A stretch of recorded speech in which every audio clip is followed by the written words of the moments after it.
In a world where most people watch movies and then forget about them, these brave heroes join forces to watch them again and then talk about them. Join them in their epic journey as they go back in time, a decade and beyond, to revisit and break down films from a vast array of genres. Do these movies hold up over time? Are they classics? Find out on Retro Movie Roundtable. Starring your hosts, Brian Fry, Chad Robinson, Dustin Melbardis, Lizzy Haynes, and Russell Guest. Coming now to headphones in your ears. Welcome all you lords, ladies and knights, to the Retro Movie Roundtable. Welcome to the show where we watch movies and then talk about them. I am your host, Russell Guest, and joining me today is my good friend and co-host, plural co-host, I should say, from the Bluegrass State, Ms. Lizzy Haynes. How you doing? I am great. It's been a long day, but I am so excited to talk about this movie. All right. And from deep in the heart of Texas, Mr. Dustin Melbardis is joining us. How you doing, sir? I am busy, but never too busy for the roundtable. Three busies, busy times busy. Would you say you're busy cubed? Cubed? I certainly would. I would go so far as to say I am busy cubed right now. Okay. All right. Well, we don't want to make you busy to the fourth power because you're at the appropriate amount of busy for today's episode. But before we get going, it's Halloween time. And what spooktacular movie do you love to rewatch at Halloween season? It's not necessarily your favorite, not necessarily the best, but the one you like to revisit the most. Lizzy. For me, it's Stephen King's It. Not the most recent version, but it is the made-for-TV version with Tim Curry. 1990, I believe. Mm-hmm. Probably. The book was chilling, but I watched that when I was really young. I had to have been probably about 14 when I first saw it, and I got hooked. It's not the best of the best, but for me, it's just a comfort movie, and I love it. Dustin, how about you? What's your most rewatched Halloween classic? It's a spooktacular classic, but it's not a Halloween movie. It's just scary. I love The Ring, and we covered it on the show. I think that counts. Yeah. I love it. Yeah. And if I want to feel spooktacular, I watch it. My preference for, I guess, more traditional, maybe slasher scary movies is I actually really like the Texas Chainsaw Massacre remake from 2003. I think it's really good. The Jessica Biel one? Yeah. And Arlie Ermey is sheriff. And I don't feel like it's blasphemous to like something that hit when you were in high school. And the old one's good too, but I really like that one. So that's probably second place. Well, my go-to at this time of year is Halloween. We have covered it, and I really enjoy it. So I always love Michael Myers, and there's nothing better than the original one. So it's one of our first episodes that we covered. So please go back and check that out. But today we're going to get into some other new stuff. But before we get into that, speaking of new, Lizzy, what's the newest movie that you saw? The most recent movie. I have a habit when I cannot sleep. My traditional go-to is to turn on a show that I've watched a million times. But once I've watched it too many times, then I start switching to movies, which I have done. So I switched to movies that I've watched many times, so I know that I'll be able to fall asleep to it. The most recent one I turned on was 27 Dresses.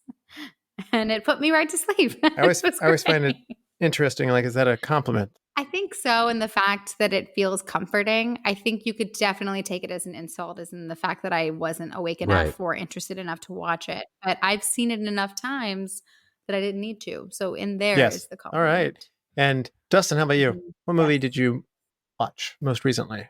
Well, it is a spooky season, and so maybe third or fourth on my list of movies I'd like to revisit, Killer Clowns from Outer Space. I've not actually done that one. The title is preposterous enough to steer me away, but yet make me curious enough to lure me in at the same time. So strange combination there. Am I missing out? I wouldn't say it's good. Okay. but I like it.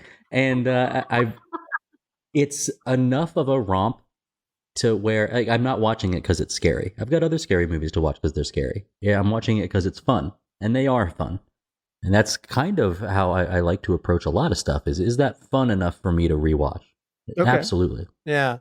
The last movie I saw, not Halloween themed here, stepping out of character with that, I watched The Place Beyond the Pines, which is a Ryan Gosling, Bradley Cooper, Rose Byrne effort. So it's a little heavier, a little grittier.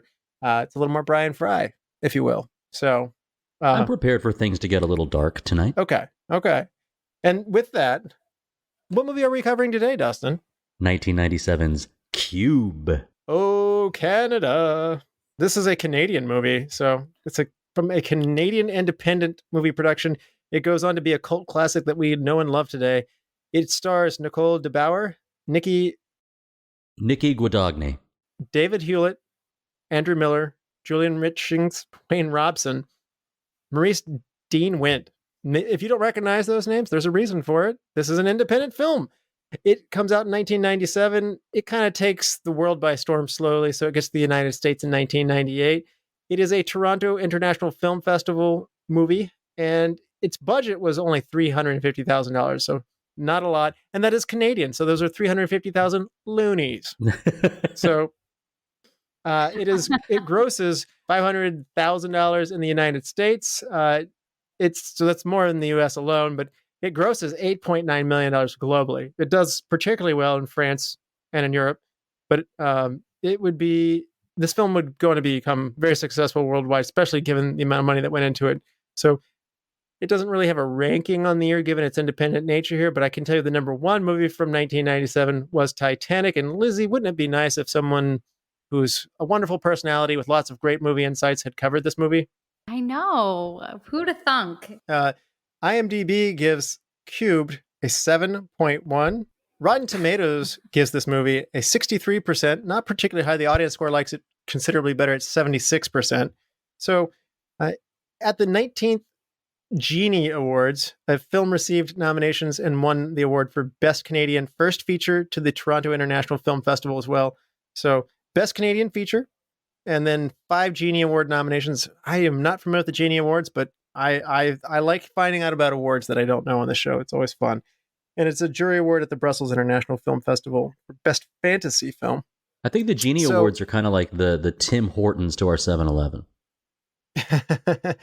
It's possible. Maybe that's like the Saturn Awards. I did not think I would be trying to find other Canadian puns or slips to be able to compare, but I can't promise I won't do it again. It was followed by a sequel, Cube 2 Hypercube, and re-released in 2002, and a prequel, Cube Zero, was released in 2004, and I believe there's a Japanese remake that came out in 2021. So this is a concept that takes a hold, and we're going to see more of this. Lizzy, I'm going to start with you. Had you seen Cube before? I've never seen Cube. So after seeing this, I went on TikTok because that's my favorite place to go to get a very quick movie review. You can get it in under a minute. I love it.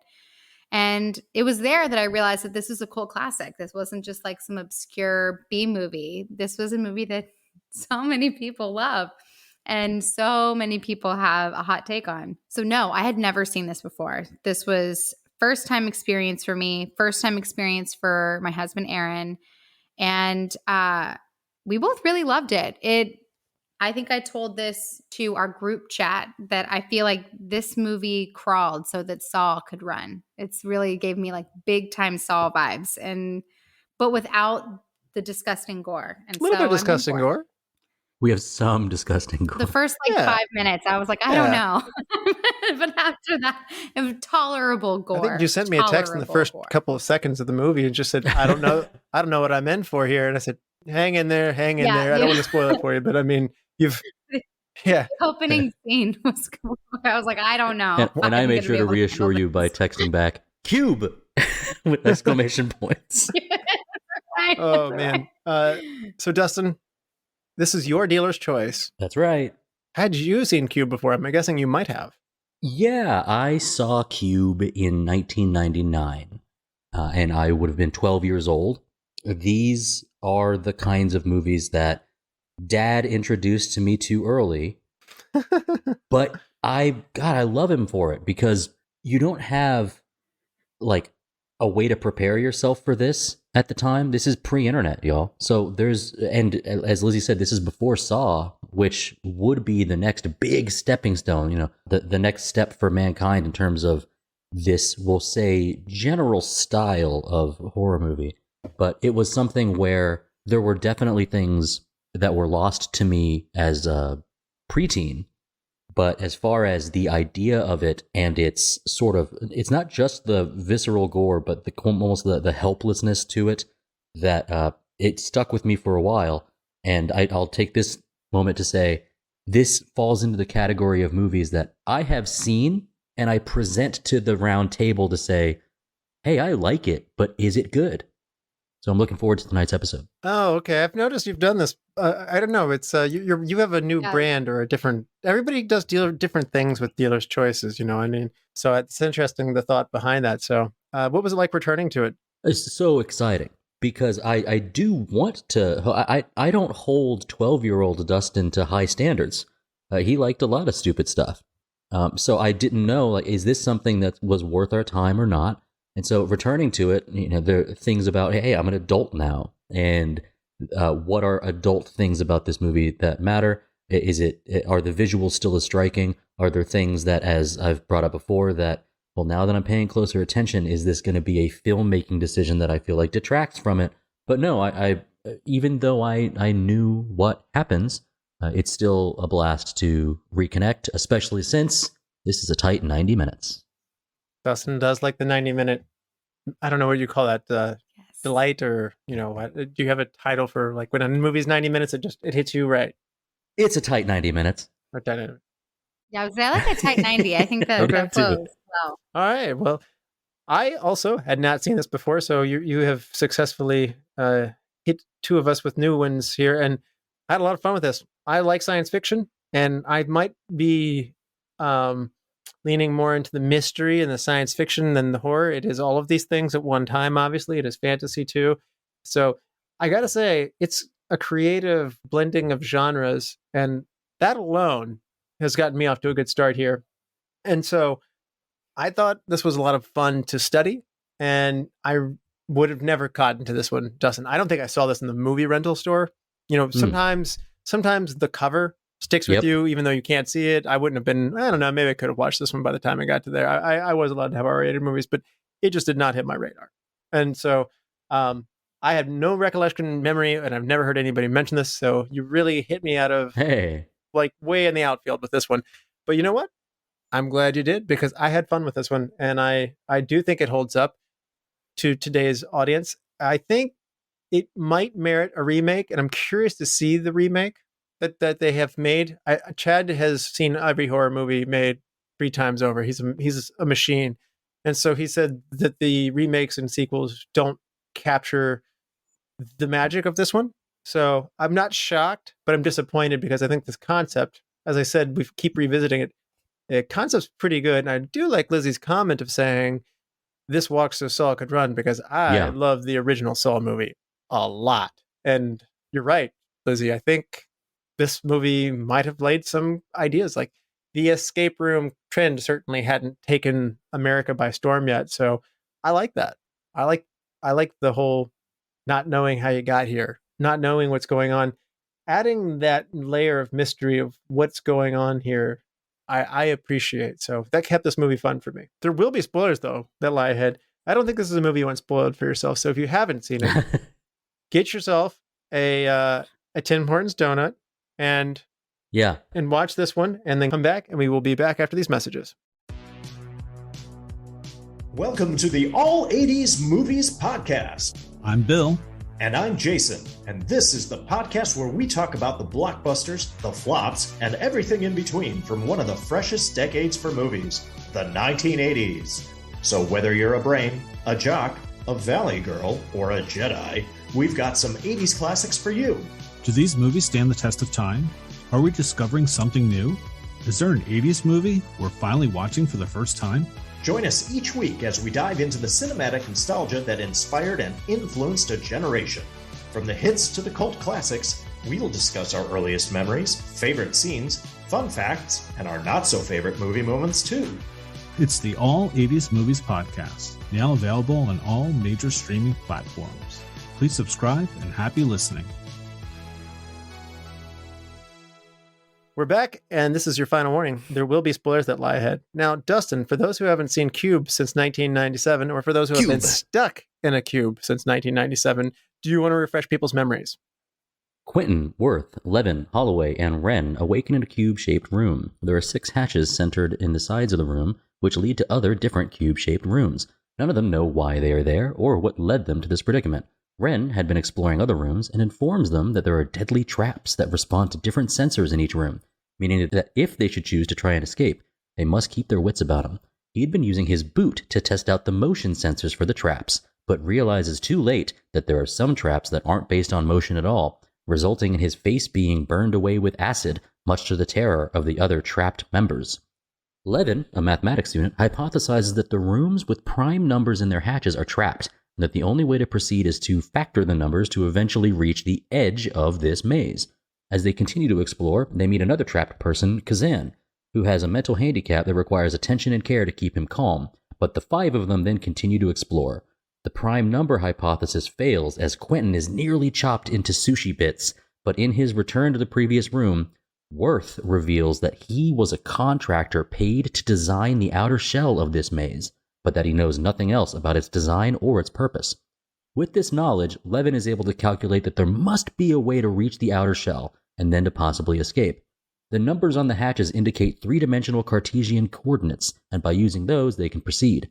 After encountering a room with no other possible safe exits, they choose to traverse silently to avoid an audio sensor trap, which due to an unintentional outburst from Kazan nearly results in Quentin's death again. This results in a violent outburst in which Holloway defends Kazan, and tensions are at their highest. They reach the end of the maze to see a bottomless void beneath them, where they devise a way to swing across using their clothes, and the second lightest member, Holloway, swings across.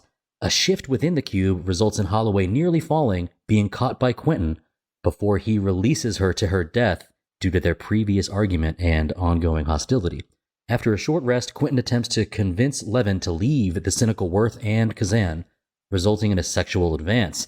Heading off the sexual assault is Worth, who's physically defeated by Quentin and dropped into the room below. To their horror, the room beneath is the same room where Wren had perished earlier, and they determine that the rooms must shift around inside of the outer shell. A solution is found by Levin, but they're unable to do the math required to move safely until Kazan is revealed to be an autistic savant, who can safely lead them to the rooms that predictably will lead them out. As they reach the bridge room, Worth slams a hatch on the violent and now unpredictable Quentin to allow Kazan and Levin to escape. Worth catches up and the final 3 find the exit room. Worth refuses to leave as the world outside offers him nothing of value, and in their delay, Quentin catches up and kills Levin. Worth fights back while Kazan moves to escape. As Quentin pursues him, Worth traps him beneath the shifting rooms, and he is pinned, then cut in half by the shift, leading Worth to succumb to his wounds next to the remains of Levin, while Kazan wanders outside into the light. Wow. Thorough and well done. Now, Lizzy, I always mention this. Is this the cozy horror for you? Is this hitting you in your happy place? This is not cozy horror. I would not define this as cozy horror. To me, I think there has to be a little bit more character development for me to define it as cozy horror, because I think my coined cozy horror genre, I think that there's got to be a lot of meat there in order for me to find it cozy, and then all of the horror is just kind of an added bonus. So there was not a whole lot of that in this movie. So is it too abstract for you not knowing what's going on and why they're here? I think yes. I think that now, to be fair, that just because it doesn't fall into my cozy horror category does not mean that I disliked it. I did like the movie, but I think in terms of if this is a comfort movie and a comfort watch, I wouldn't identify it as that, because there's so many questions, and I feel like this movie feels more almost artful in a way, where it's really trying to peg so many different questions of who are these people? Why did they put them there? They clearly chose them very carefully because they each have a very different skill set, at least Levin and Kazan, Worth, they all each have their own role to play. So obviously they were purposely put in there knowing that if they worked together, they'd be able to get out. But why? There's just so many questions. It's funny when you said the character development, because there's very little increase in connection between these people. Yes. At most, they get at each other's throats, and they even though they're stuck together, they are whittling away at any connections that they had. They begin to argue. You do have maybe one or two moments of connection, particularly with Levin and Worth. And then before that, you get a little bit between Worth and Holloway as they actually share their first names to each other. But aside from that, they're mostly going at it. And so I would agree with you that doesn't really make you feel comfortable. Instead, it accomplishes the mission of like, oh, this is uncomfortable, and it would be as uncomfortable or worse for any group of people to be in this situation. Agreed. Yeah, perfectly said. Yeah, absolutely. And I think, Lizzy, you touched on something. There are a lot of unanswered questions even at the end of the film here. Dustin, Yes. I mean, we don't know really who made the cube, really, when it's all said and done. We don't know why it was made. We don't know, are they in space or where are they? Like, where's the cube located? And we have some ideas, as Lizzy alluded to, and maybe I didn't watch it enough times, but some people have a great deal of purpose. And obviously, like she mentioned, Kazan and Levin, but other people may not have the same degree of purpose who are there. Obviously, Holloway or Quentin. Why is an angry policeman so important to their mission? Why is Holloway, a government conspiracy, a doctor? Like, she doesn't perform medical assistance to anybody. And a prisoner who, the Wren, which we lose him early, but I mean, so he's an escape artist, so that seems like it would fit. But I mean, we lose him so early, so maybe we don't see his purpose. But the purpose is that someone needs to understand that the traps are real and no one's immune. I'm not saying that his purpose was to die, but even that serves something. I meant the beings who made the cube and selected the people. Right. We don't ever get all these answers. And correct. Is it satisfying for you guys? Is one of those things. I mean, I'm okay with it because the mystery element kind of alludes to and sets up that you could do this again. I think in the horror movies love to leave the door open and for more. And it's just what you do when you're a horror movie. And so in Horror Line Sequence, I mean, I think we had Hellraiser. We covered Hellraiser. Not all the questions are answered in Hellraiser. And we go back and you go into the Hellraiser world and Hellraiser 2, which we have not covered yet. But there's an ambitious movie there. Whether execution or not was totally there or not, I cannot speak to that. But I actually am intrigued at how many doors they left unopened, and I am intrigued to see Cube 2 Hypercube, even though Chad has strongly cautioned me and said it's the I mean, it exists. Yeah, I can't tell you need to see this. Well, I'm also generally anti-sequel. This stands alone. I saw, I think, 4 or 5 of the Saw franchise sequels. To my detriment, watching those probably solidified my position of like, don't watch sequels. If it nailed it the first time, it nailed it. There are diminishing returns in that series for sure. Certainly. And I think the only sequel I actually really put on a pedestal is Terminator 2. Star Wars? That being said, that's difficult. We don't have 2.5 hours tonight, Russell. The questions not being answered are, I think, an important point. And the conversation had in the movie about who did this, why did they do this? There was a moment just 5 minutes ago when Lizzy said, obviously all these people were put here on purpose. I don't know if it's really meant to be obvious. It works this time, and there is someone who can figure out. There are things that we do figure out. We figure out the prime numbers, and then until they stop working, and then we find out that it's actually the prime factors. It's a different version of prime. Cartesian coordinates, well, I'll tell you this. Cartesian, I've only ever thought as being two-dimensional. The 4 quadrants you learned in pre-calculus or algebra with the X and Y. So when they brought up Cartesian coordinates in this, I thought like, oh, X, Y, and Z. Well, they figured that out. It's cool to watch this group who don't really get along figure some stuff out. And that is, it shows just how valuable Levin is in this particular group. And then very late, we are shown just how valuable Kazan is with the, I think it may have been over time, especially we're looking at within the last 30 years, the autistic savant. Has that well been dipped into too many times? Potentially. I don't but think this so. would be the first time that I saw it. And so while the question's being unanswered as to, we don't know who did this, and that's good for us to have that question unanswered. We definitely don't know why, but the hypothesized answers from the characters themselves are enough for me to be satisfied, which is, hey, it's being used because it was made. And if it's not being used, then somebody has to admit that it was a waste of time and money. I was driving south of San Marcos, where I am, and I had heard something that, oh yeah, this highway in Texas has been under construction since 1978. It's like it's going to continue to be under construction forever. And it's just sort of, I think what was Worth who brought it up, like, yeah, this is just an infinite public works project. And why they were put in there, or why them in particular, they don't know.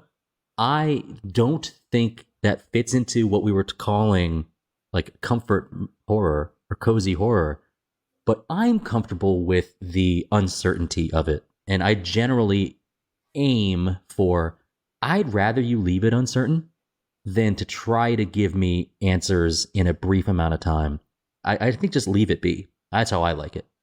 Lizzy, what about you? Do you want like aliens to be behind this, or a dark government entity? I mean, I like answers. I'm not gonna lie. I really like answers. First of all, talking about the math things, it's really, really important to note that the second that I discovered that they were judging if the room was booby trapped based on if it was a prime number or not. My husband's a math minor. I immediately looked over at him and was like, I'm so screwed. Like, if this were me, like, I'm done. Like, just melt my face off. It's over for me. And I 100%.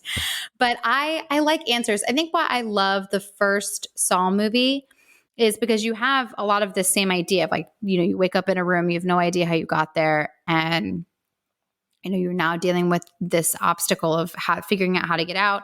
And as that's happening, you're kind of almost working backwards of realizing how these people's stories were weaved together to create the moment that's happening right now.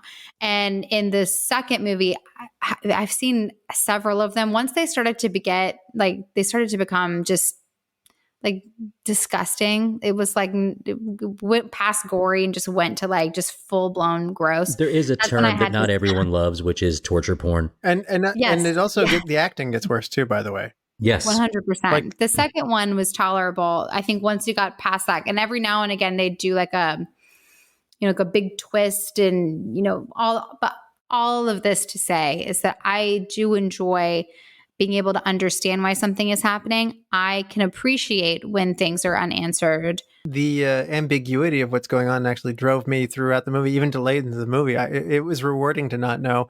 I have to admit, when you blow my mind like Saw does, like there's a resolution that delivers. It's not it's like Dustin said, I don't want to be disappointed with my, like, it's like, yeah, it's like, whoop, It was just a dream, or like, you know, like, or oh my gosh, yeah, that's the worst. Exactly. Yeah. So if you disappoint, then yes, it is better to not know. However, if you blow my mind, like, you know, Usual Suspects or The Prestige or, you know, The Saw or Memento or whatever, I mean, then I leave going like, wow. So Cube didn't wow me in that regard, but I have to say I wanted to know more, and that kept me on the edge of my seat. I will say, I think they fumbled the ending for me. They carried me through the whole movie, but I did not love the surviving, only Kazan living through here. Unfortunately, I can't help but get over the fact that he's going to walk out. I don't know if he's in Antarctica. I don't know where he is. He needs help to get to somewhere. And now he's going to likely starve to death walking through some field in Greenland or wherever he is.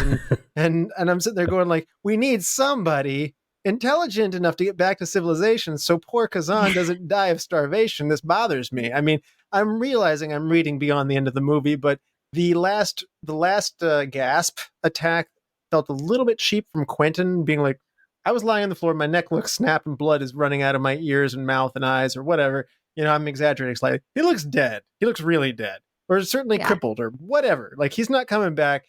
And then he does, like he's some superhuman. And I just got done saying I like Michael Myers, but Quentin is not Michael Myers. There's nothing Michael Myers about you. You do not have a janitor suit. You do not have a funny mask, and you do not have a knife, like, just always at your side. So you're not Michael Myers. Don't act like you are.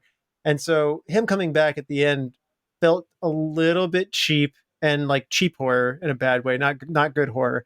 And then out of that, if Worth had found purpose to sacrifice himself so that 11 could live That would have been nice. Yes, in I think Kazan, it would've and been like really Worth good. would have been like, at least I got you out and I had bonded with you and I found a purpose so that you can live. So live for the both of us. Like that'd be a good line to finish on. I So, think that's a great line. so I mean, there's I don't know. There's just so many combinations and permutations. I did not like the surviving, like the last survivor out of the resolution to me fumbled it. Like I said, you carried me through the whole football field and I fumbled it at the end. And having said that, that normally sounds like a massive complaint. I still found this interesting. I wanted a sequel. Like the concept worked very well. The concept's super, super strong. I do agree with you 100%. The one thing that I kept thinking is he's going to walk out and be like, where are my gummy bears? Like what? Mm-hmm. Yeah, he didn't Like- get his gummies. Gumdrops. Yeah. 17 Like- bags.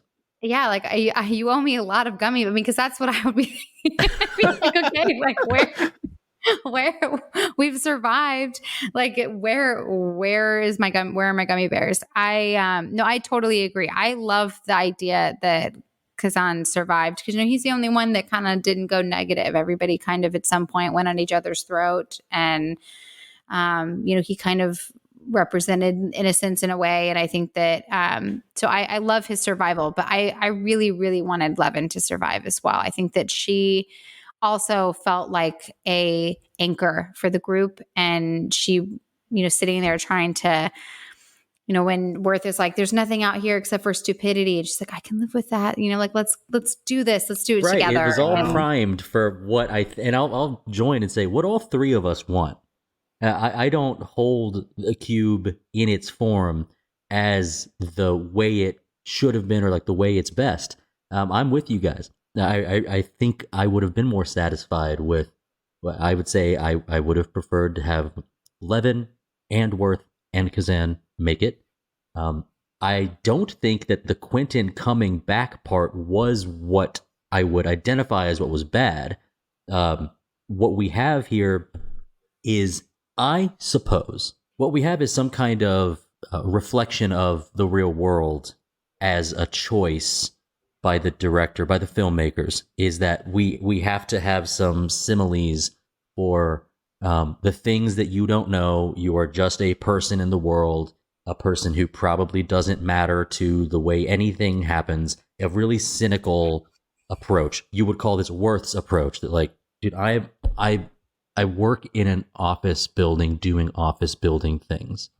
And for anybody that is more than that, like our cop, who's like, I'm trying to be a leader. I'm trying to be here. We have to work together. And then we find out that in the end, he is the one who in society we would hold up high, has the worst qualities of all of them. I think there is a message that like, hey, none of you here, do any of you deserve, I don't want to call it heaven. Do any of you deserve like getting out of the muck with everyone else? Not really. And I don't think I watch movies to be taught lessons on that scale frequently. When I see them, I think, okay, I'm with it. Or there's some movies with a lot of questions like Mulholland Drive, where I'm just sort of like, ooh, I don't know, but I like. And so there's times where if I'm looking at it, I'm going, all right, am I supposed to believe, or am I supposed to think that this is, well, no one was ever destined to get out alive. There is no happy ending here. Can I accept that? Well, it's easier to accept with Saw, for instance. But sometimes you just must accept that if that was the goal of the filmmaker, that we were doomed to never be satisfied. That's very true. I think for me, the argument that they were placed based on their skill set was the fact that nobody had any jewelry on, but Levin had her glasses. And Quentin pointed that out, and he was like, oh, no, like she has glasses. It must be for a reason. And so I almost kind of think it's an interesting theory to think about it as like rats in a maze almost, of like, what if we take really capable people that are all really able. Like if anybody's going to be able to escape this, let us pick those people and let's put them together and see if this is even possible. It's almost just like they're playing with people and just to see what happened. That's kind of what Aaron and I theorized, because I can't think of any other reason. If there was something that had to do with anyone's moral compass, I think that would have been something that they drove home more. But because they didn't, I think this was just like a prison experiment in a sense of like, let's just put everybody together and see if they can make it out. I got the gist. This wasn't the first time it had been done. I got the gist that this was Probably not. trial number 72 or whatever. Oh, yeah. So I don't think that this was the first time the cube had run, if you will. I know they never outright said that. There was nothing that clearly said that. I mean, I think that would have been a nice touch. Had Worth been like, I drew this 12 years ago. And, that would have been interesting, yeah. That would have been, how many people have I killed? He's walking around with a strange amount of guilt. I mean, he has information that is really valuable to everybody, that they have a cube. He knows dimensions. I mean, he's actually pretty critical to them navigating the cube. And so, he unleashes his information, and he could die with having served his purpose. But his information is pretty essential to Levin being able to navigate and break down the cube. So his nihilistic attitude was honestly a little bit.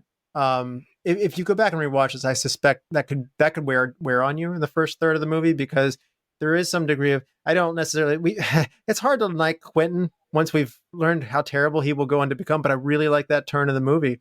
Initially, Quentin seems like the go-getter who's like, okay, everybody, we need to talk about this. We need a leader. And like, he's kind of self-proclaimed himself. Quentin has some admirable traits initially, but that power, I think there's some statement about that in the writing of like, the authoritarian nature of I have power, and he becomes a bully and he starts to push people around. He doesn't listen to anybody in his group. He's actually a really bad leader. So he at some point gets control, but once he's immediately drunk with control. If you've seen the television series Under the Dome, we have a politician mayor who, once the dome goes up and everybody's stuck in an entrapped environment, he becomes very ugly in order to maintain himself in power. And my head went to that character and that. So the Bruce Willis guy. Yeah. Dean. I can't remember his name. Dean something. Dean Norris. Dean Norris. Yes. The Dean Norris That's character. Dean Norris. Yeah. Yeah. Dean Norris in Under the Dome. So, good bad guy, by the way. By the way, I think he would make a great Levin character. Quentin character in this one.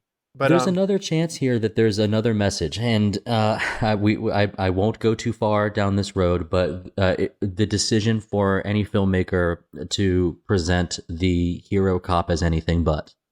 That's what I'm saying. Clear, like, I'm absolutely, and because of that, I think that our actor Wint does a great job with that role, Maurice Dean Wint, sort of pursuing this leadership. And I think that's important.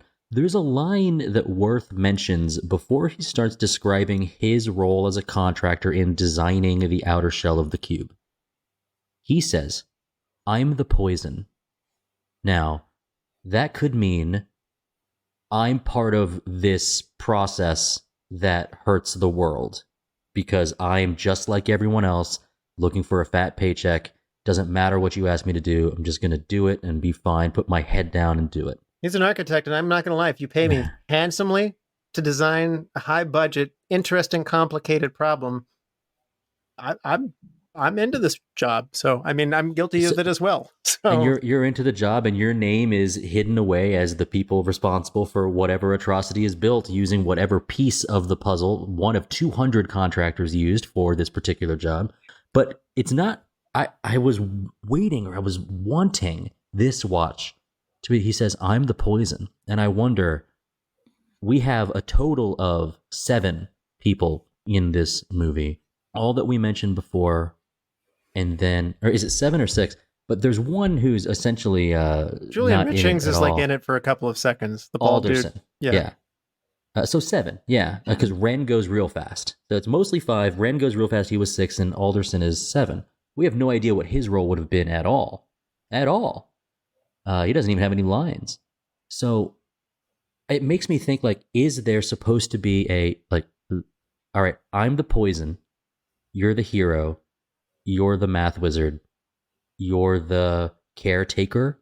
Because Holloway does champion that, like, Keeping Kazan needs to be taken care of. We are in this together. We can't just leave him behind. Levin and Worth never supported leaving him behind. That doesn't mean that she wasn't the one who was caring for him the most. Okay. No, you're bringing value to the character. I mean, I think she was interesting from suspecting the government is at hand, but you're right. Maybe she most initially made sure was looking out for everybody to go through this together in a more caring fashion. So that's fair. And so there's the idea that, I have people that I know who love conspiracy theories, and they like to think that things can be explained by it, and that having that answer that could explain something that is generally poor for the public or bad for progress.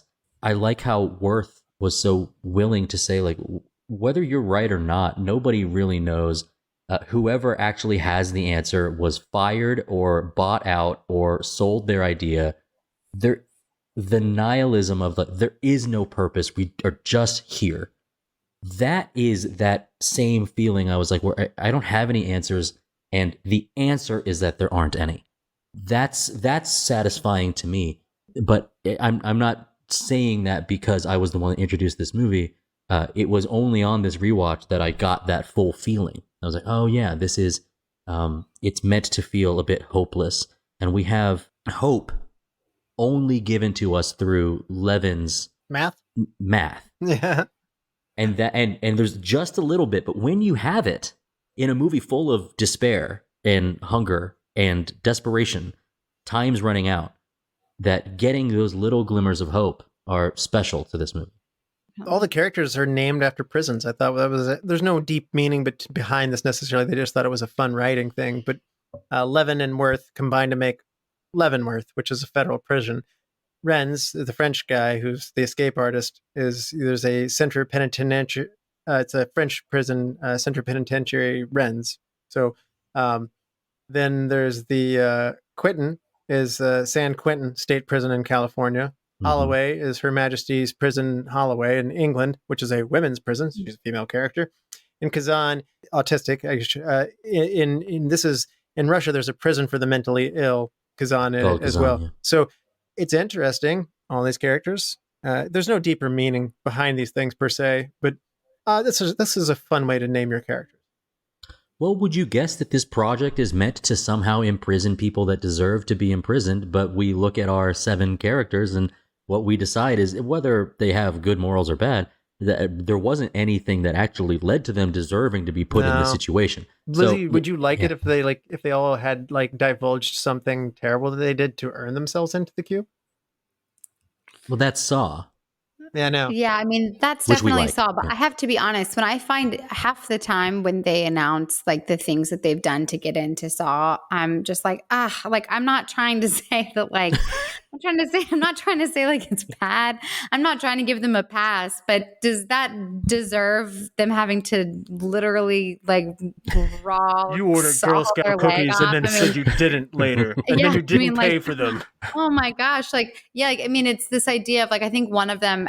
I'm probably completely making this up, but one of them was on par with embezzling money from the little old lady that you work for, which obviously is deplorable. That's absolutely disgusting. But does that mean that I think that justice is you putting a lock on your face for 5 minutes, and if it doesn't, if you can't figure out the combination or dig it out of this dead corpse, it's going to blow up?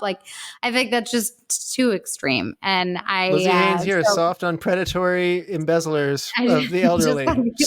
You heard it here first. You walked into Bed Bath & Beyond knowing the coupons were expired every time. And now look at Bed Bath & Beyond. More like Bed Bath & Bankrupt. Jigsaw. That's right. Just oh my gosh. It's just so bad. So I don't know if that would actually make me feel better. I think it goes back to liking answers. It would just maybe connect the dots as to who these people are. Another movie that does that is Identity. Some people, I feel like that was Don't give that away. But it's good. No, I won't. No spoilers. But it's this idea of a bunch of people that eventually by realizing their backstory, you realize how they're connected. Mhm. So it's there's definitely some of that there. I think for me, there are a lot of unanswered there's a lot of unanswered questions in this movie, but I can almost actually appreciate it from what Dustin has said, that, you know, when you think about Michael Myers, you know, your favorite Halloween movie, you know, it would be awesome to understand why he does what he does, but it almost makes it more frightening that we don't. And I think that the hopelessness and that helplessness, even though I don't like it and it's unsettling to me, I think that's the point. And so I can rest easy having all of the things that I would do, but I think if I accept what is, it really just helps me enjoy it a lot more. So I think I'm okay with not having the backstory. But having the glasses is important because it makes me realize that they were put there on purpose for a reason. Without giving too much away, this is a lower budget movie. Do we like the acting here, Lizzy? No. That's fair. That's fair. That's fair. I'm glad you got to it right away. That's the correct answer for me too. I mean, everybody was horrible. I'm sorry. I'm so sorry. I mean, everybody just overacted so bad. Yeah, yeah. When we get to the superlatives, I actually built a little full recast. A full of roster? Yeah, I did a full re-rostering. But I look forward to hearing that. You know, there's not a lot of.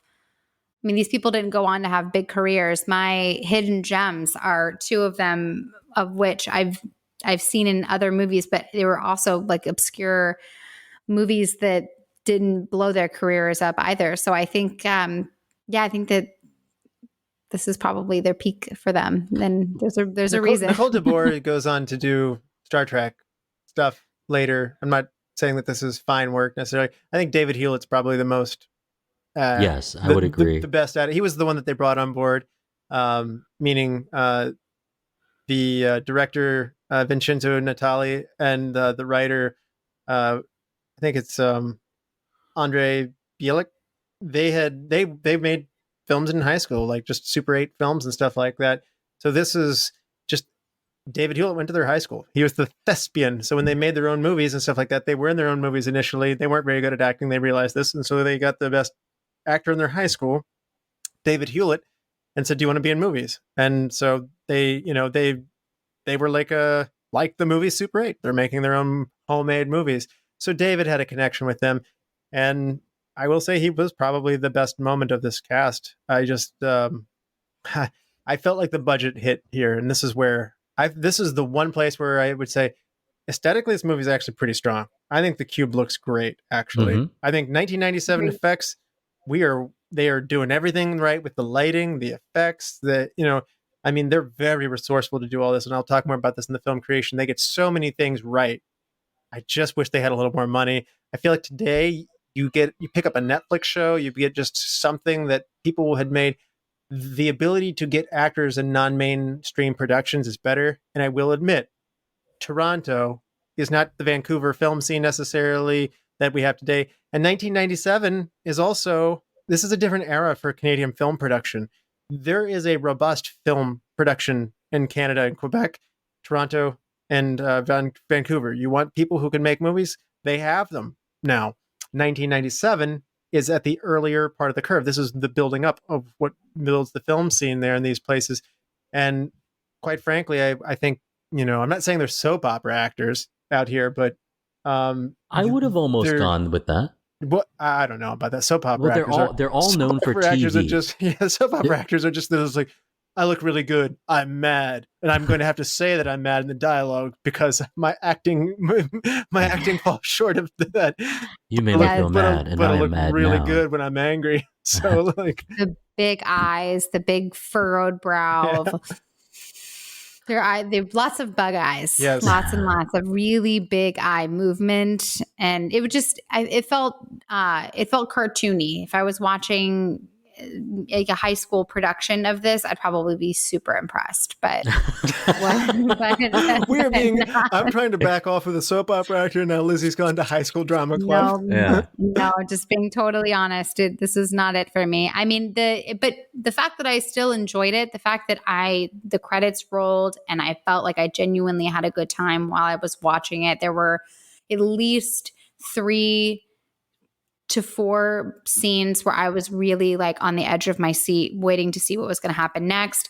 To me, it speaks for the writing and the directing that, you know, the actors are actually like not that great, and I still am digging the movie. So, I mean, props. Dustin, I mean, it's a hard thing to overcome acting.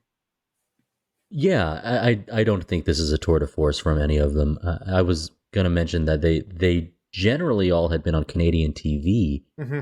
and Canadian TV has been a good launching point for some people to make it to Hollywood. But I think there's a reason why we didn't really know many of their names, except for Boer and Hewlett. For sci-fi fans, they would know him more. But that's another part of it too. Is I don't know. I think this is an interesting question. Do you think the movie like improves at a mathematically like concurrent rate if you increase the budget and get great actors? Yes. It's hard to say. It's hard to argue against it. I think it's something that maybe I overlook for this movie. Julian Richings, the guy who gets cut up into cubes at the beginning, bald dude, he's the most well-known actor going into this movie. And it's kind of an interesting trick. They kind of did the Drew Barrymore and Scream a trick of let's kill our best actor in 30 seconds with no speaking lines. And so it also worked out because he has a very distinct face and his bald head and et cetera worked well to make a cast of when it came time to cut somebody up. So, Yep. You know, that's an interesting casting decision of like, I think we could cut you up into blocks really well. You're perfect for the part. So It's in one of my favorite, like, obscure slasher movies, Urban Legend. He is the janitor in that movie, and he has 3 lines in the entire movie. He's just supposed to be the creepy janitor, and his only lines are "talk to Wexler." That's his only lines in that entire movie. But he is so recognizable that the second that he came on the screen, I was like, Aaron. It's a janitor. It's a janitor. You didn't get him So for I was that long. excited to see him. He needed to be cleaned up on Isle Cube. Sure did. This movie was released in Canada, as I mentioned, but Cineplex Odin Films was absorbed into Alliance Films. So this is why it gets its bigger run in France. So the in its native Canada, the movie was given bad distribution, little marketing, and resulted in the movie being a box office flop. Initially, it's interesting later, however, that this became a hit in France. So by the production company getting it bought out by another one, it gave it a stronger life. And I don't know that the filmmakers were necessarily super compensated for that seemingly large turnover. Because again, you're turning $350,000 to Canadian into millions. That's huge. Like that's an enormous profit. So awesome on that. Even if I had never heard of the movie, it clearly was massively profitable. And I think the writing has some interesting stories behind it as well. In 1990, which is a long way before this, Natali had made an idea to set the film entirely in hell. So the storyboard artist, completed the first script for Cube, and they initially had more of a comedic, surreal, like cannibal tone that involved, more monsters in the cube going around like this labyrinth. And, Natali, who and Bialik worked together. They stripped the idea down to be able to make it and make it affordable. I have to admit, I thought it was an interesting idea, finding out that you were in hell the whole time. Again, finding out that you each had something that put you here. It's a different movie. I think I like what we did here, but I also like this other idea from this early draft as well.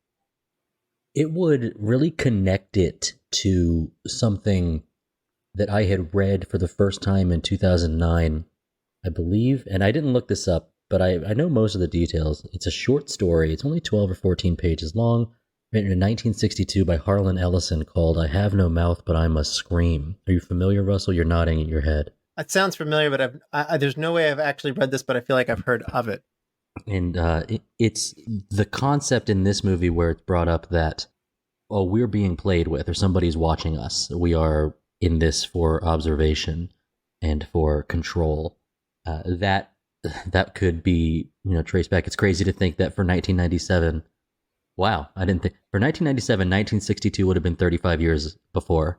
And right now we are looking at to 2023 to 1997. That's only 26 years before. Just the time Fast was. math. We got to put you in the cube. I'd be okay in the cube. I probably need to drop 20 pounds in order for me to monkey bar across. Concept of there being in hell. I don't know if it makes it scarier or not scarier to be there because you deserve to be punished or that you don't. And sometimes it might be a simple way, but because none of these people are, we'll say, sinners in that sense, that none of them have a reason to be there as a punishment, that I guess makes it scarier. But the idea that, like, all right, you just solved the cube and now you're in the plains of fire, that it wouldn't be a much better of a feel good ending. I don't like Kazan's chances down there. I like that they also, in writing this, they recruited an actual mathematician named David Provencia, who was a math consultant, and he actually came up with the concept for them and said that the sarcophagus of inner cube rooms inside of an outer cube room, and he had all these, 132 meters long. The inner cube consists of, 17,576 cubicle rooms, minus a certain number of unknown rooms for space of movement in between them. Right. It's really cool. They got somebody to build this set, to build this through. They thought through something that made sense. I'm not going to do the math and make sure there are 15,576 cubicle rooms or minus some that we don't know about. I mean, but the point is they put a lot of thought into that, into their set design and things like that. And I think that level of thought and care really pays dividends. I just, like I said, there's something that's working so well here, and it's more than just escape the room. I think they really thought through the details of the situation and gave it a face, enough of a masked face, if you will, through this ambiguous cube. It was good. You have an entity to be afraid of. It's not necessarily who's behind the cube. The cube itself is to be feared, and I like that. Yeah. Well, you brought up Mask. Another movie that probably would improve, but I don't think it detracts because of the lack of famous actors or good acting, would be Behind the Mask: The Rise of Leslie Vernon. We didn't know anybody in that movie. That's good acting, though. It's extremely low budget, too.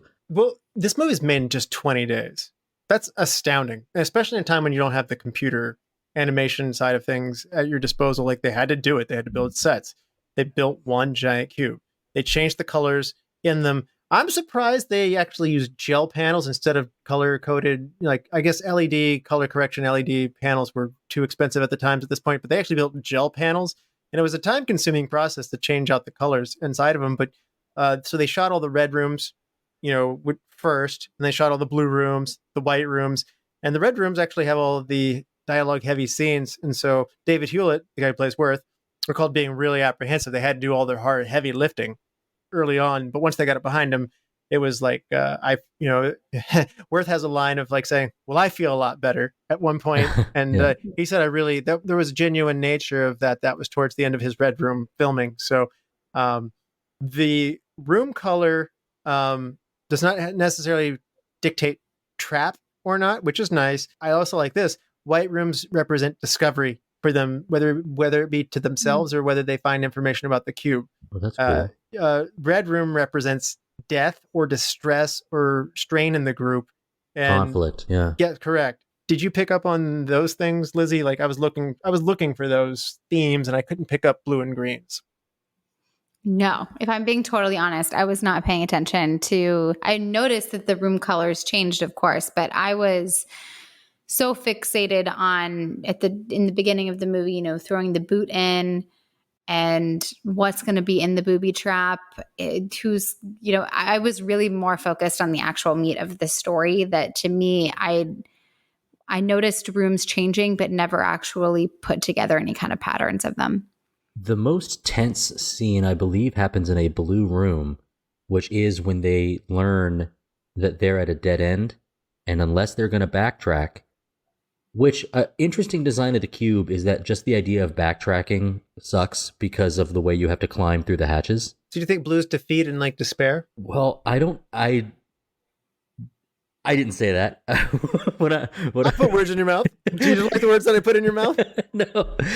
That the blue room that they go into is the audio trap room, where they are silent for something like a full 5 minutes, and that is a level of on the edge, tense, when you know that at any moment Kazan could have some kind of outburst. Remember, he gets his pant leg trapped on the hinge, and they all are capable of being silent as they monkey bar across. It was my not early candidate. It was my candidate for this might be my biggest thrill of the year for our end of year superlatives, because I was holding my breath because with all of them trying to get through that blue audio trapped room. Well, to be honest with you, Kazan, I might have had more compassion to put up with Kazan's madness as opposed to what Quentin is becoming. At some point, I probably would have said, I got to get away from this dude. I'm going to take my chances on my own. I guess if you don't have the math ability, it's hard to truly go off on your own like the Wren did. But at some point, Quentin becomes visibly dangerous. He drops Holloway and everybody kind of knows it. And that's a rough spot. Like, that's a turning point for the movie of, I kind of want to be away from this guy, and I don't know how we're going to do that. So, Lizzy, what about you? Like, do you feel like, other than the acting, are there signs of cheapness for you? Like, this movie is shot with a handheld camera. This movie is made in 20 days and for not much money. It doesn't look like it. No, I mean, honestly, that kind of stuff really just doesn't bother me. I think there's certainly have been movies that I've watched that you can tell that it's not necessarily guerrilla style, but somewhere kind of adjacent to that. And I think if the story is solid and it's there, then that just really, I can look past it and it doesn't bother me. I think for this, it feels very 90s, even in the way that it's shot and just the entire vibe of the movie. So I think in that aspect, I just gave it a little bit of grace. And the acting was tough in the beginning, but I think the story stands on itself so much that you eventually just take everything that they do with a grain of salt and you can just enjoy it. I think Julian Richings, Alderson, when they cut him up, I felt like they used too much light in that room. I think if they had just made it a little bit darker, that would be a nice touch. So that you don't have to apply so much definition there. It's also easier to cover up your effects with darkness. That was half the reason why I wasn't so grossed out. I didn't think the effects were bad. No, we are, we can see anything now. But, there of that time, there are movies, I think you mentioned it earlier in the show, that there are movies where it's like, eesh, I don't know, I don't want to look back at those. We covered a Deep Rising last year, and some of the CGI about that, I'm like, oh, other comparable movies at the time did that so much better. But there wasn't too much in this that I felt like, oh, that should have been done, or that was done in a state that was poor. The scene where where Richings is cut into cubes, they at least did some camera work to give us angles that that never used again in the movie, like from the side of his head, very close up on the movie opens with a close up on his eyeball, and you've also got the lines of blood that come across before he falls into his cubes. I thought if it wasn't a technological marvel, it did enough for me. Mm-hmm. Yeah, and I just gotta point out all the detailing on the cubes. They're not. It's the same room repeated over and over again. The handles on the hatches are just industrial die holders that you can get for cutting threads on rods, and they're just available at hardware shops. Set design here is awesome. I just got to say it. There's no budget here, and they made one really good cube room, and they shot it over and over again. So, I got to say the resourcefulness, the writing and the resourcefulness is really solid on this one. And in some ways, we've talked about how it's lacking in the acting. I think it's above average for its budget in several other ways. Agreed. I'm going to have to pick a new hidden gem, because that was the thing I was willing to say was that they built 1.5 rooms and they made a whole movie out of it. That's special. They're good rooms. Super cool. If you're only going to build one, you got to do a good job of it. And they did a great job of it. They did a great job with it. Yeah. Yeah. And I think the booby traps actually look pretty good too, by the way. The hot wires, like the twisting wires that come around. I mean, I think this movie also, as a director, I was worried we were going to get into a gore fest, torture porn, etc. I'm glad, to Lizzy's point, they grab your attention early. They captivate you. If you're a TV audience, you're going to sit down and watch this because they've done something big to start off with. This is the reason why Bond movies start off with the biggest stunt is usually before the credits ever roll in the cold opening. There's the demand to hook a modern audience quick in today's times. And by the 90s, it's firmly established. And this movie definitely does that. I'm glad we didn't just Final Destination everybody with I'm glad we didn't blow Agreed. everybody up into bloody smithereens or, and stuff like that. So I'm glad it didn't go that direction. Nobody exploded blood all over the room and stuff like that and got it all over everybody's face. I mean, it wasn't as gory as I thought we were getting in for, is what all I'm saying. The effect of Ren's face melting, because there's 3 different stages of it. That's true. Lizzy, did that one get you cringing? Wouldn't watch it. Yeah, okay. So, okay. I looked away. I saw the empty bowl that was his face or his head afterwards. I saw that. I heard the gasps, but the second that he popped in, because he had just given such a awesome little speech, and he had really pepped everybody up, but then he got too cocky, and when he got into that room, I just knew it was going to happen. The music was setting it up and teeing it up, and the second that those little things came in, I just immediately covered my eyes. There's 2 things about that moment that I think really linger and matter. Well, okay, there's one thing that lingers and matters, and one thing that I thought was special. It's in Canada, so you've got a lot of French-speaking people, and his name is Ren. It's French, and the last thing he says is mierda, which we know what that means. But even though he hadn't said anything else in French the whole movie, might as well give him a little French cuss word right before he dies. And then the second thing that is lingering is the shot of him going into the room before the traps get him is not reused. That exact style of shot is reused for anybody entering a room 10 more times in the movie. Mm-hmm. Yes. And because it's already been established to you that this might be the shot where someone gets caught by a trap, you're kind of always expecting it. Mm-hmm. And that is another thing that keeps you unsettled, which will kind of tire you out. Yeah. And that's where you can take a sigh of relief, okay, they did everything right and they were safe this time. But then you're going to get that shot again when they come in through the top or up through the bottom, and you just don't know. I never thought about it but that's an awesome point. Even when Quentin jump, that kind of jump, and then it pans up on them just assessing the room. Yeah. I think oh, he's going to be good. He's going to be good. Is he going to be? Yes, he is. He's safe. Mm-hmm. And then all of a sudden you hear Levin go, wait, stop. And then, so you're absolutely right. They really tee it up for suspense. Mm-hmm. The music in this film also pretty good. Low budget production here. The original name To Burble the Pine was written by David Torn, and it appears in several video games, including Resident Evil series. So it's called Serenity on the video game side of things, but I like the music here. It's not John Carpenter good. It's not Tubular Bells from The Exorcist good, but it is above the level of production that we have here. Again. So I find if you want to make a horror movie, getting the soundtrack right, so important. So important. It does make me feel bad that there's not much of a hook that you could hum. You can't hum the hook of Cube. No.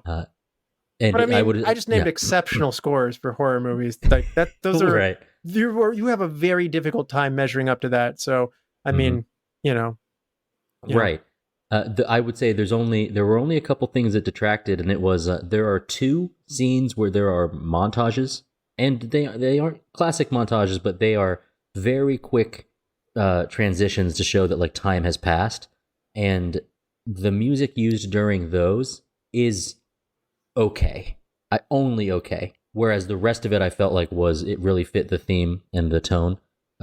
There would also be times when there was kind of a 4 corners distortion, it looks like late 90s fisheye lens, love it. There you go. Very much and I said out loud to nobody in the room because I was alone. I said out loud, "This isn't a music video, dude."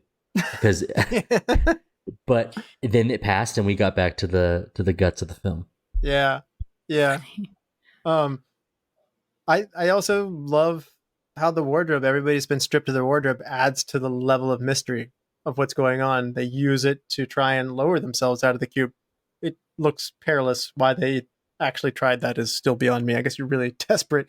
But I love the mystery of, where do they get these fatigues from? Everybody has boots. I mean, there's no, are we in Russia? Like, I don't know where we are right now. So I like that. I felt like it was not in space because of what they were handed pretty firmly. So malicious government does seem, more reasonable. I feel like if you were in Aliens, you would have been given some metallic suit or, medical scrubs or, some jumpsuit with a speed stripe down the side, like Moonraker outfits from the 70s or whatever. Don't ask me why. I just feel like these are the stylish outfits aliens will give us if they're testing us. But these felt like earthly wardrobe items for me. It probably would be easy for listeners or for us right now, but like as far as all right, everyone's in a jumpsuit together, the first thing I thought of was Squid Game. Yes. And that's where I'm like, awesome okay, show. well, hey, this is 23 years before Squid Game. And, other things where, you think about like Maze Runner or Hunger Games, where everyone's wearing the exact same thing. It's kind of whatever's functional. There's probably dozens of examples before Cube, but Cube was probably the first place I saw, oh, this is, you don't have any clothing identity. You are just there. You don't know why, and just figure it out. I think it takes a page from 1984, like the movie. Certainly, yeah. Yeah. Yes. Those people know how they got there, though. Mm-hmm. And there certainly was a mean government entity in that one. So I would say Cube falls into the Ministry of Love, and I would describe it as double plus on good. All right. Do you guys want to hand out some superlatives? Yes. Cube! Lizzy, who is your MVP? My MVP is Vincenzo Natali, the director. I think he did a really good job. I think that really, as we've discussed, the success of this movie can't really be given to any of the actors for their stellar performances since they weren't really there. But I think that when you think about what went into this movie, the fact that it was filmed in just one room and what had to go in, just the attention to detail and the story really making it come to life, I think he did a great job. Absolutely. Justin, how about you? I'm also going behind the camera with Derek Rogers, our cinematographer. There's only so many spaces within the room that you can film things from, and every 10 minutes there's something new that you're seeing as far as perspective, and that's hard when you've got just a cube to work with. It's almost as if when the moment that they get outside of the cube and they have all the black void, you almost wonder like, oh, finally I get a different angle. But I really dug the different angles in this movie this time. I'm also going behind the camera, kind of a hybrid there. I'm going to have to go with Andrei Bielik and Vincenzo Natali. They have this passion. They're friends in high school. They just made ghetto, Super 8mm film movies together. They made their first film. They shot their high school. They got their teacher, and they made a film where they were put in detention. They shot up their teacher, and they let them use the high school. And this is the 80s, so it's a very different time. So they even laughed and said we would have definitely been sent to a psychologist today at this point had we made that movie. But thank you for the freedom to be able to write this and to go forward. And so it's their passion that did this. David Hewlett's their friend in high school, so it's cool to see their friendship and talking about it. You can find some interviews of them online. And I just think that kinship and that passion, when you have no money, you're being resourceful, and it's well written. To Lizzie's point, Andrei Bielik writing it, Vincenzo Natali directing it. So there's a reason we were excited enough to talk about it for 90 minutes. And they're the main reasons. So supporting actor, best supporting actor. This is a superlative where you must be nice to the actors, Lizzy. Right. So do it. Be nice. I went with Nicole Boer, who plays Levin. I feel like she kind of, if I had to pick, I think she carries the movie in some point. I think she was probably my actor that I was the least disappointed in the very beginning when they discover her and she's shaking and she's like, where am I? I'm like, wow. Okay, so do they put in like a Craigslist ad for these actors? Like, what is happening? But she really surprised me as the movie went on. It was almost it's as if it was shot in chronological order, and so eventually she just got there with her acting. I mean, towards the end, she surprised me and she improved. So, and I think as a character, she is quite literally the one that is able to aid survival for as long as they all did. So best supporting goes to her. I think it's interesting. She said that she failed math class. So I think it's always a hard thing if you're bad at something to play like you're really good at something. My mind instantly goes to Denise Richards plays a physicist in one of the Bond Dr. movies. Christmas Jones. Yeah, correct. And it is painfully aware that she is not, in fact, a physicist. So dumb people playing smart people. It's always funny. Dustin, how about you, best supporting actor? David Hewlett as Worth. Yeah. I believe most instances where we get a kind of devil may care or nihilist, cynical character, most of my experience with that would be like a teenage burnout.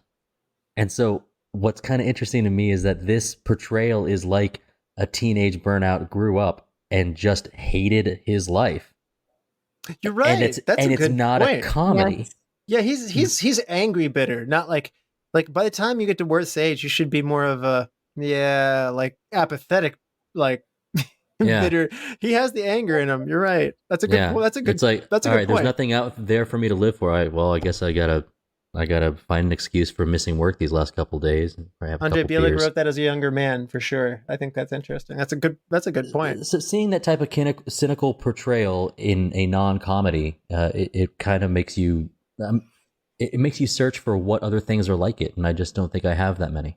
My best supporting, and I felt the need to go deeper into the cast or to pick supporting, even though it's very egalitarian across the board here in terms of their hierarchy. I would say that Wayne Robson as Renz was an interesting character. I wish we hadn't killed off quite so soon. He had a big personality and cocky, yes, but I kind of wanted to see, I don't know, maybe if you had a higher budget movie, you could talk about all the prison breaks he did and have like cutbacks to all the things that he did to get out of prison breaks. Because I find prison they would breaks have to spend money on other sets. They didn't have it. Oh, for sure. No, they didn't. No money for that. I mean, I just felt, I don't know. The notion of no prison can hold me is always an interesting kind of idea for me. So I love Escape from Alcatraz. I like Shawshank Redemption. I like movies where there is a prison escape, The Rock, etc. So I don't know why escaping from an actual prison, which this is on steroids, it works for me, so I like that. Hidden gem, Lizzy. So I went with Wayne Robson for my hidden gem. I already mentioned my first kind of hidden gem from the janitor from Urban Legend, but Wayne Robson is... I was a very big Mary-Kate and Ashley girl growing up, and he is in the movie Double Double Toil and Trouble. He is the grave digger. Have we not covered that yet, Dustin? It's spooky season. Just wait until my next dealer's trip. I'm just kidding. I would never do that to you. No. Shad is on the mission to see every horror movie. That means this one too. Mary-Kate and Ashley are literally like 6 or 7, and they're so young, so little. But they're like, their grandma has this like big elaborate house, and she's very spooky. And there's a grave digger in there, and it's Ray Robson, and he's just this like very erratic, like everything scares him kind of man. And that's the only thing I've ever seen him in. So seeing him as Ren was a treat for me to see. I love that you remember that. Fighting the good fight. I love that you vividly remember that. That makes me happy. I think when Dustin and I did Coach Carter with Chad earlier this year, I had one of the characters was just like, I remember him from like this special sports theater from Nickelodeon in like 1993. And like, I don't know why, it's just burned in my mind. So it makes me happy to know that there's another person out there who can make associations like that. So, yes. Dustin, how about you, hidden gem? My first hidden gem was that they only built 1.5 sets, so I have to move on from that. My second hidden gem is that they mentioned Saskatoon, which is a city in Saskatchewan, but it sounds like a cartoon city that like Elmer Fudd would talk about. but it's real and it's important because it's a Canadian movie. So that's special. The third hidden gem is most of the time movies don't reference other movies. So in the scene where I think it's Quentin saying, you know, that the man with the golden gun, Scaramanga, and he's got that thing on his island, like as part of the dialogue, he's referencing a movie. I think that's incredibly rare, except for a movie like Scream, where it's all about other movies. I that was just something I noticed this time, that like nobody does this. I thought it was interesting. Yeah. That's cool. I'm going to go with my hidden gem's going to be production design by Jasna Stefanovic. That would be the person who's responsible for making the design of the cube itself and all the work that goes into the set design on a budget. So great work there. Recast. If you had to recast somebody and put somebody else in their place, Lizzy. So I want to recast Maurice Dean Wint. Who played Quentin. He was my least favorite character and my least favorite actor.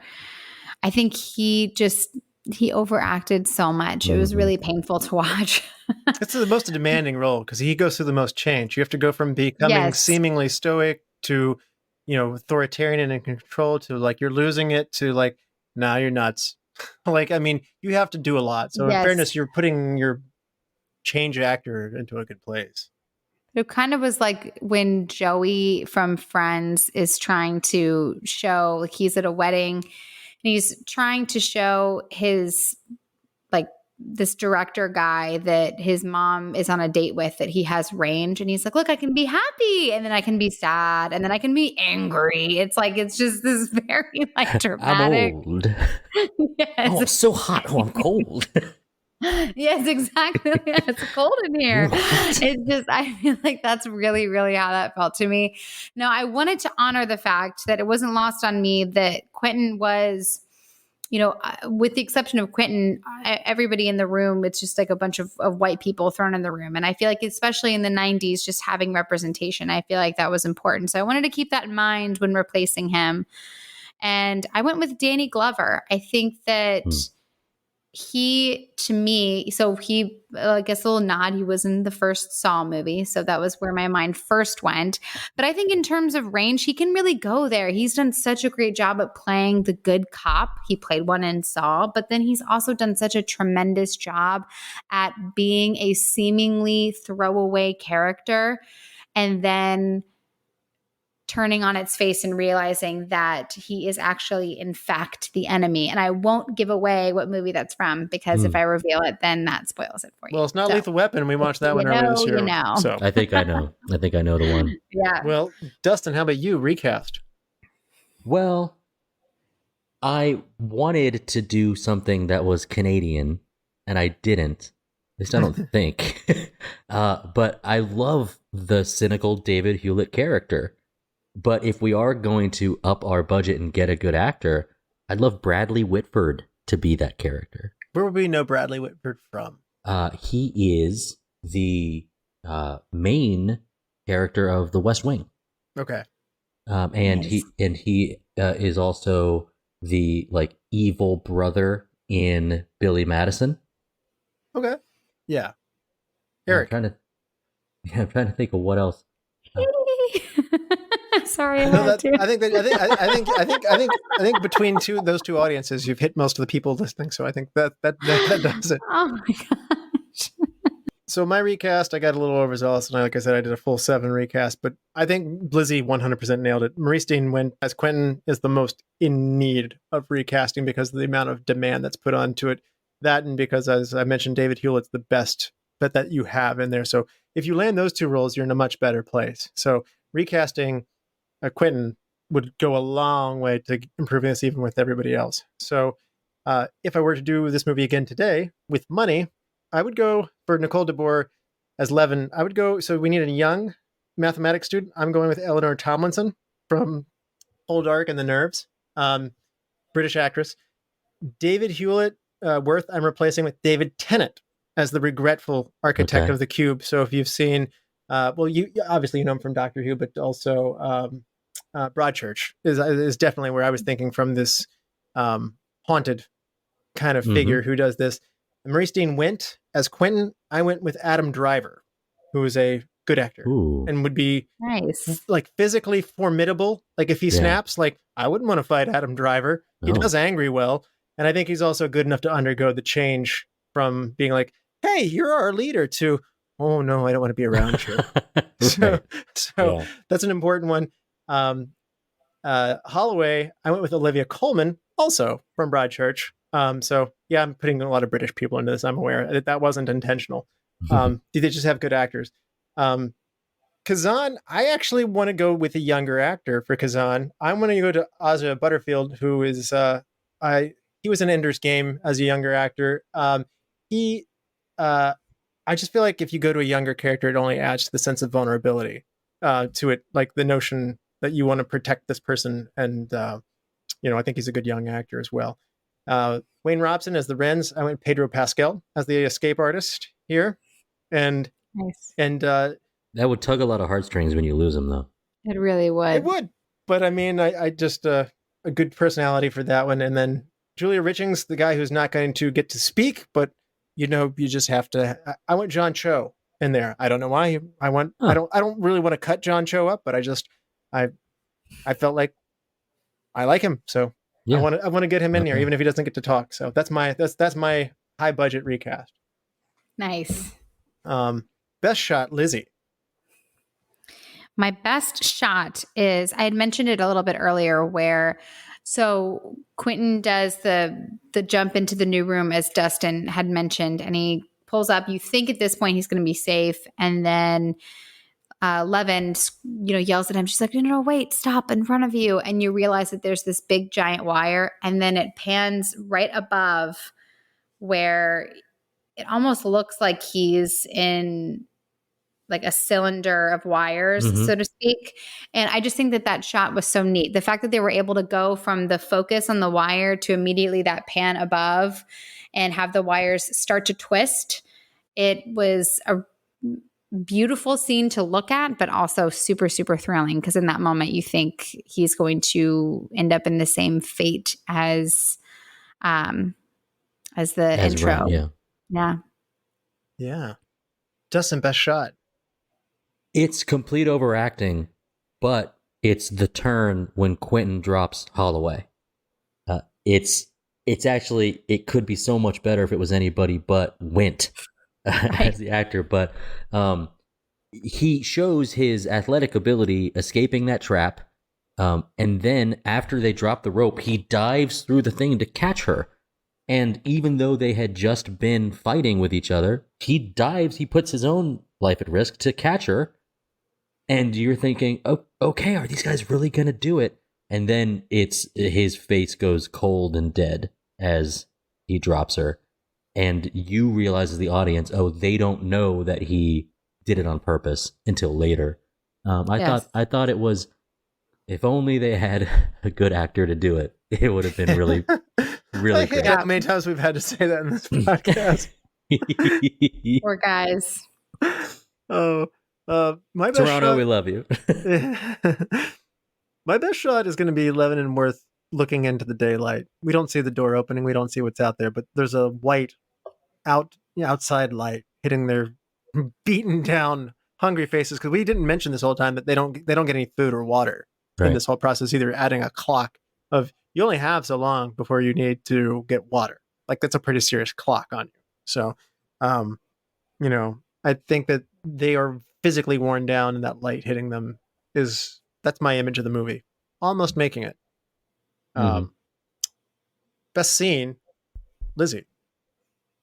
My best scene, hands down, was when they're trying to escape the sound trap. It was just absolutely thrilling. Yeah. I was freaking out. I mean, I tried really hard to convince myself, like, I am not going to look away. We're going to do this. But I was convinced that at some point that was going to go off. And it was like, so it was just a matter of when and who is going to do it, and then who's going to be in the room when it happens. And it was amazing. I felt like and then just the visual of watching everybody, you go down the monkey bars, and some are vertical, some are horizontal. So some people are going down, other people are starting. So it was not only a super thrilling scene, but really stimulating as well. It is an exciting one, making me question my own now. Dustin, how about you? What's your best scene? That, I think, is the most impactful scene as something special to take away from the movie. Mine, for me, is doubling down on the message of Worth explaining that none of them knew what they were doing. They just knew that they were getting paid. And it's the idea of this kind of global message about the just the capitalist world, or just the misery that we live in, or that he particularly lives in. It's not really a mesh of Holloway and Worth's combined cynicism plus like conspiracy theory-esque. It was just like, nobody's at the wheel, man. It could be multinational corporation. I mean, Russell, you said aliens. It doesn't matter. It's we're here. We're stuck. And God, I love what you said earlier. Like, this is probably run 72, or this is run 1072. It's just, hey, where's the hope really?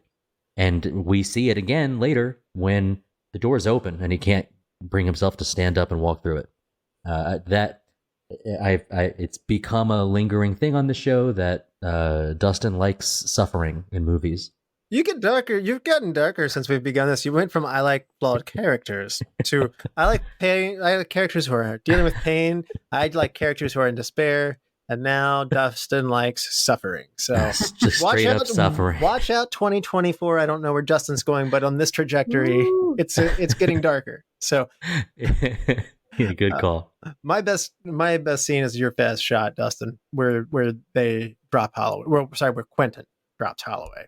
So it's a big turning point for how bad things are getting in this movie, and psychologically, it changes you as a viewer towards Quentin's getting out of control, but it really changes the dynamic and the urgency of everything that happens after that point. You're not racing against just food and water. You're not just racing against, can you outsmart your way out of this cube? I'm now trying to separate myself from a madman murderer who has on a power trip. And physically, he is the strongest one there. So unfortunately, might makes right in many situations where there's not a better law enforcement to uphold order. So unfortunately, he's the bully. So I mean, and nowhere is it more evident than here. Best wardrobe or makeup moment. This is a tough one. Lizzy, can you find one? I just went with the Doc Martens. I felt like that was just super 90s and very on trend. Who knows? Today it would be maybe like a croc. Ugh. You know, you never know. Very I don't personally wear them. Prison. Yeah, that's true. Oh man. So who knows what it would be? Definitely the Doc Marten was the standout wardrobe. Boots are mine as well. They were a survival tactic and a testing ground. Dustin, what about you? The buttons. It's the only way that they can survive. Is by sucking on a button. Thanks to Ren. Yeah. And it also provides us a moment when Holloway jumps into a room where they think, oh no, is there some type of air trap? Nope, she just accidentally choked on her button. Yeah. Oh yeah, I forgot about that. That's really funny. Yes. Change one thing. Lizzy. Change one thing. I gotta be honest. I think I still want to know what's on the other side. I think that would be really satisfying, even if we don't completely get an answer. I think being able to have the doors open and maybe it's just like a bunch of businessmen like standing there watching, and you have no idea what's about to come out of their mouths, but you can at least understand like, okay, there's somebody on the other side. There's some type of purpose.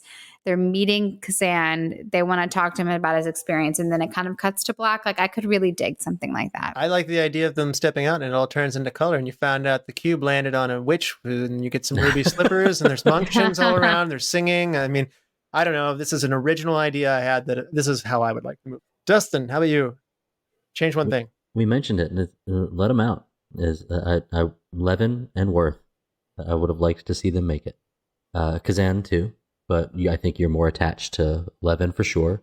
And then if there was some way to give Worth a reason for making it, if there was some development, which Lizzy started the show with, if there was some way for them to really increase connection and for him to care again, that would have been really nice. We don't get that. Instead, we get despair.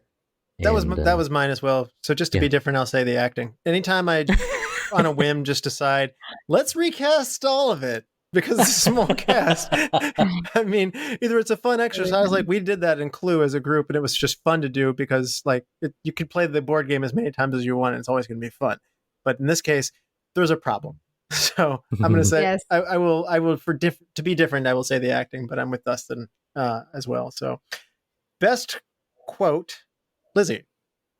So this is early on in the movie, of course, because it's coming from Ren, but he's trying to warn the characters about they're starting to question the big questions of like how we got here, why did we get here, why are we all connected for some reason? Is this government conspiracy? All the different things. And Ren kind of stops them and just says, thinking like that's going to get you killed. You just got to take this one step at a time. And he ends it with, you got to save yourselves from yourselves.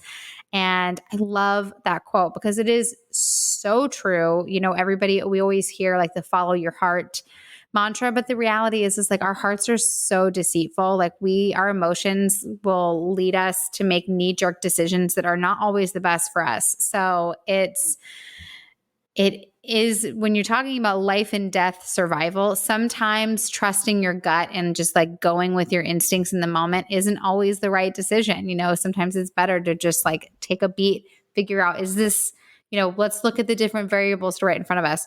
So I appreciated that line. I think that could have been used in many ways. Yeah, absolutely. And Dustin, how about you? It was really well put. I liked all the context you provided with that. Mine comes from Ren, essentially immediately after that, which is only reason I dragged you this far is because I need your boots. If you don't smarten up, I'm gone like that. Then he's gone. Oh, poor guy. Mierda. I like Levin doing the what are you doing? You can't quit now. It's not your fault. And Worth just says, I have nothing to live for out there. And Levin says, what is out there? And Worth says, boundless human stupidity. And I love it when Levin says, I can live with that. Yeah. So in terms of line that stuck with me as just being funny, I like Quentin saying, for Christ's sakes, Worth, don't you have something to live for? Do you have a wife, a girlfriend, or something? Worth goes, nope, I've got a pretty fine pornography collection. Yeah. Also, I think it's interesting at the 1 hour mark, they say the last line spoken before the film hits the 1 hour mark is when they say, an hour as long as I say. And that happens right 1 hour. Oh, that's interesting. Yeah. Oh, nice. Here we go. So now we've come full circle. Lizzy, on a 5-star scale, half-star intervals, half-star being the worst and 5 stars being the best. What is your rating of Cube from 1997? I give this a solid 3.5. I think that the story and the direction and honestly the execution of it, I think is awesome. Like it's a really awesome story. I think the things that I prefer to have in a story, like we've talked about, like context and answers and things like that, I'm really okay with overlooking because I think the story is so solid and it's just such an interesting film to watch. My reasoning for not giving it, for docking it a 1.5 is really honestly just because of the acting. I just think it's just really bad. And it, for a first good minute of the movie, was really distracting. I think I had to kind of push myself through it. Because it's just really, really easy when you're watching a movie just to watch it with like a really critical lens. And I didn't want to do that. I wanted to have a super open mind, and that took some effort on my part with the acting. I think you said it got better as it went on because they shot it out of order. I don't think the actors actually got any better on. You got comfortable with it and made the adjustment. Like, have you ever remember like Probably the day, true. like where you had like different TV aspect ratios and you picked up a movie and it was widescreen on a full screen TV and you're like, what are those black bars that really bother me at the top and the bottom? I don't like that. And then at some point, 15 minutes in the movie, you're just absorbed in the movie. Presumably it's good. And you don't notice the bars for the entire rest of the movie. And it's possible the bad acting is like the black bars on those screens for you. Right. So like you might have just been like, I think you're a wonderfully positive person, Lizzy, and you're not going to sit there and complain about something internally in your own head for 90 minutes. even as tight as it may be, you're just sit there like at 15 minutes, you're just like, you know what? I accept your shortcomings and I'll still love you for who you are. Let's see what else is going on here. So, That's funny. Dustin, how about you? What is your rating on a 5-star scale? Me and Lizzy are a match here. I'm also at 3.5. I can't say I grew up with the movie. I was just introduced to it early. But aside from the revealing as to what Dustin likes out of movies now, aside from that, I think the messaging and we could say nihilism, the hopelessness and the pursuit to drive on, what do we want our characters to make connections? What do we get? They push each other apart. We get a little glimpse of connection, and maybe it'd be nice to have more of that. And who survives? Well, no one, because in this world, only the people in power that run the cube survive. You don't mean anything. Those kind of messages, I mean, I am kind of keyed in to lessons like that, and so it kind of fits into the things that I like. Does it mean it's a movie that I would want to watch again and again? Not really, but I do like those kind of reminders of perspectives of what matters and how much power you have, and when you're the rat in the maze, you don't have much power at all. So it's I know that I don't fit in the same box all the time with everybody with things like Requiem for a Dream or Mulholland Drive of, hey, did anybody win? But this falls into that. I think 3.5 is the appropriate number for me. I'm amazed. I think I'm landing there. I wrote 3 down on my outline, but I think in talking about it, this is I have a hard time evaluating movies like this. I think the acting is like literally 1.5 star movie level acting. And I think that the production level design and the resourcefulness and the filmmaking and the concept is above 3.5. So when it all averages out, I do think that you guys have hit my level of 3.5. I do think this has rewatch value. I am particularly interested to see the level of craft that goes into some of the nuances between the characters, how they're named, what each character's purpose is there. I think what happens in the room, what the colors that are going on, the little touches there. I think there's a level of detail that is in writing with this movie. I'm sure if you're a math person, I'm sure there's another, because they got a real mathematician on board. I get the gist that this movie is made with love and craft and care, that probably there's a richness and rewatch value in the character study of these people put into this stressful situation, to say the least, deadly situation. I think that is all very interesting. So I would happily watch this again. And I think Brian has mentioned, having a soft spot for flawed movies. I suspect this could, I think there's enough here for me to probably come to like it more in time. And if you watch something enough times, you start to be forgiving with its shortcomings, as you are with your friends or anybody that you may have. And, there's certain things of just like, at some point, the bad acting doesn't even feel like it's bad to you. The movie would just make you happy in time. So I suspect that with enough rewatches in time, this could actually grow on me more. But I think 3.5 is my happy level. I'm with you both as well. So I didn't think I would be, but in preparing for this show, I'm excited to look into this 2021 Japanese remake. Yeah, and I'm curious myself. I wish I had more time. I wanted to watch Cube 2, and I wanted to watch the Japanese remake. At this point in my life, I don't have the time to throw in extra movies. The movie poster for the Japanese remake is a room, but instead of a boot, it's like a Converse sneaker. Oh, cool. So yeah, we shall. I would like to see all these things. So maybe 10 years from now, we can revisit Cube the remake or something. So, yes. Let's see. Dustin, do you want to help me pick a movie for next time? I've got 3 movies. It's October. Screams of terror that will have you smiling with joy. What's going to continue next week? I've got 3 options here. Option number 1, Red Rose from 2002. A group of teenage friends are infiltrated by the Red Rose app, which flourishes on their smartphones and threatens them with dangerous consequences if they don't comply with its demands. Option number 2, Maximum Overdrive from 1986. A group of people try to survive when machines start to come alive and become homicidal. Or option number 3, Tales from the Crypt presents Bordello of Blood, 1996. The Crypt Keeper returns to tell the story of a funeral parlor that moonlights as a vampire bordello. What's it gonna be? I haven't seen Bordello of Blood since like a long time ago, like junior high, and I remember I like Dennis Miller's sarcasm, and I think this is I think Corey Feldman. I think I remember this being fun, and I'm curious in the same way that you were curious to come back and visit Cube. Is this good? I'm a little afraid to say this, but I'm going to go with the Bordello of Blood here. So that's right, boys and ghouls. Come back to the crypt. even as I say it, I'm afraid that should I not pick this and just let it stay in 13-year-old Russell's head, but we're going to find out. So the scariest thing that ever came from Tales of the Crypt for me was I was watching it at a sleepover at a friend's place when Hurricane Andrew came through. That was scary. Yeah.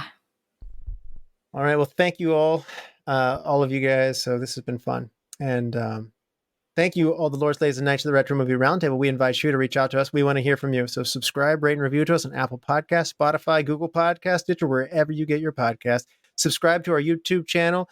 Give us a like on Facebook, Instagram. Follow us on Twitter at @movie_retro.